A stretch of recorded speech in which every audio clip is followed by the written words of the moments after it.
Olá!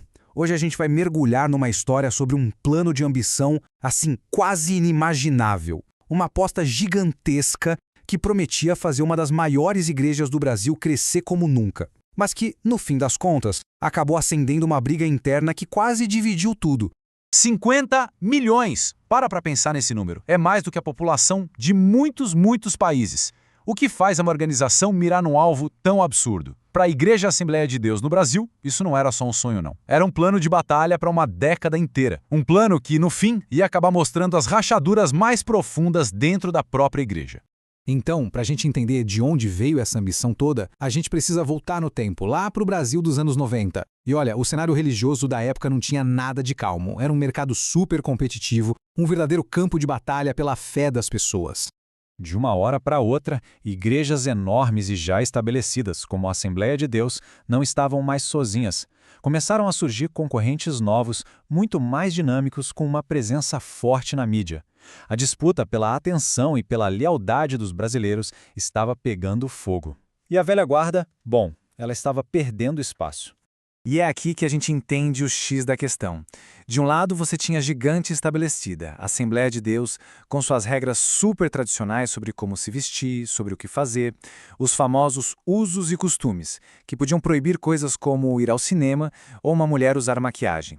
Do outro lado, chegavam os neopentecostais, ágeis, modernos, usando TV, música pop, fazendo cultos bem mais flexíveis.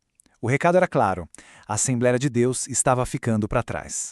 Mas é claro que a liderança da Assembleia de Deus não ia ficar só assistindo a tudo isso de braços cruzados, né? Eles responderam. E responderam com uma contraofensiva de proporções épicas. Uma iniciativa ousadíssima que ficou conhecida como a Década da Colheita. Oficialmente, a Década da Colheita era, sem exagero, um plano mestre. Uma resposta estratégica global feita para virar o jogo e mostrar quem mandava. A meta não era só segurar os fiéis que já tinham, era começar uma era de expansão como nunca se tinha visto antes. E as metas, gente, eram uma coisa de louco. O número principal era 50 milhões de novos fiéis, mas olha só a máquina por trás disso. Eles queriam mobilizar 3 milhões de pessoas só para orar pelo sucesso do plano, treinar 100 mil novos obreiros para liderar o trabalho e construir 50 mil novas igrejas para receber todo mundo. Era uma operação logística e espiritual numa escala monumental. Mas aí fica a pergunta, como é que se convence milhões de pessoas a se dedicarem de corpo e alma a um plano tão grandioso? O motor por trás disso tudo não era só estratégia, era profundamente teológico, movido por um conjunto de crenças muito fortes sobre esforço e recompensa divina. A base de tudo era um princípio bem simples, mas muito poderoso: a lei da semeadura e da colheita. A ideia era que a colheita espiritual, ou seja, novos membros, mais influência, mais bênçãos, seria diretamente proporcional ao esforço, ao dinheiro e ao tempo que fossem plantados, que fossem semeados. E essa lógica mobilizou muita gente. A crença era clara: quer colher muito, tem que semear muito. Isso inspirou uma dedicação enorme de tempo, de esforço, de dinheiro, tudo com a promessa de que esse trabalho duro e essa generosidade trariam resultados gigantescos, tanto para a igreja quanto para cada pessoa. E olha, essa ideia de colheita não era só uma coisa espiritual, simbólica, não. Ela estava ligada diretamente à promessa de sucesso de verdade, tangível, aqui no mundo real. Um conceito que ficou conhecido como teologia da prosperidade. A crença principal era, para muitos, revolucionária. Deus não só tolera o sucesso financeiro, como ele se agrada e quer que seus seguidores prosperem, em todas as áreas da vida, e inclusive a financeira. Prosperidade material deixou de ser vista como ganância e passou a ser um sinal claro do favor de Deus. Mas o caminho para essa prosperidade divina era muito claro e ético. Não era mágica, nem esquema para ficar rico rápido. A base era trabalho duro, honestidade nos negócios e, o ponto crucial, o ato de doar generosamente para a igreja. Essa doação transformava o dinheiro numa semente espiritual, que, segundo a crença, ia se multiplicar e voltar para quem doou. Só que aí vem a grande ironia da história. O mesmo plano que foi criado para unir e expandir a igreja acabou acendendo uma batalha interna gigantesca.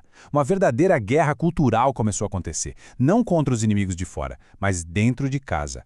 A igreja basicamente rachou em 2 times. De um lado, os conservadores, a velha guarda, que acreditavam que o crescimento de verdade viria da pureza, de manter os usos e costumes tradicionais, como proibir a TV. Do outro, os liberais, a nova onda, que diziam que essas mesmas regras eram barreiras que estavam impedindo a igreja de alcançar as novas gerações e de bater suas metas.